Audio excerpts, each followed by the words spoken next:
শাসকেরকে এখন রাস্তায় বসিয়েছে। উৎপাদন মূল্য কত আর বিক্রয় মূল্য কত, 40-60% ব্যবধান। যারা এই পেশাগত ষড়যন্ত্রের সাথে, যারা এই লবণ সিন্ডিকেট করে টাকা কামাচ্ছে কোটি কোটি টাকা, তাদের বিরুদ্ধে তদন্ত শুরু করা হোক। তাদের উচ্চবিলাসী জীবনে এখনকার পরিকল্পনা নাই, গাড়ি বাড়ি বাড়ান করার মানে পরিকল্পনা নাই, ইচ্ছা নাই। তাদের একমাত্র ইচ্ছা হচ্ছে রুটি উদ্ধার, নিজেদের দোয়ারা খাবার জোটালো করার জন্য, সুচিকিৎসা ছেলে মেয়েদেরকে পড়াশোনা করার ন্যূনতম মৌলিক চাহিদা পূরণের জন্য এই পরিশ্রম করা। অথচ সরকার এই শাসকেরকে এখন রাস্তায় বসিয়েছে। উৎপাদন মূল্য কত আর বিক্রয় মূল্য কত, 40-60% ব্যবধান।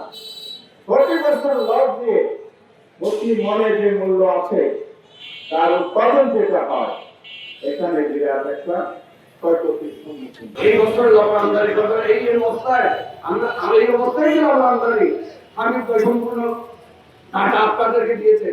60% আমাদের লবণ মুশকিল হয়, বাকি লবণ ফুটতে হয়, বাকি লবণ কষ্ট হয়ে যায়। আর 70% শুধু বাটখালি দিই লবণ করে করে আমি সব খালেদা জিয়ার আমলে, আওয়ামী লীগের আমলে, শেখ হাসিনার আমলে, CM-90 থেকে 2001 সাল পর্যন্ত বারবার বলেছি, কিন্তু সেই সময় CM-90 সাল থেকে 2001 সাল পর্যন্ত লবণের দাম উঠাতে পারে নাই। আমাদের আমলে 2001 সাল থেকে খালেদা জিয়া 2006 সাল পর্যন্ত আমরা লবণের দাম পেয়েছি।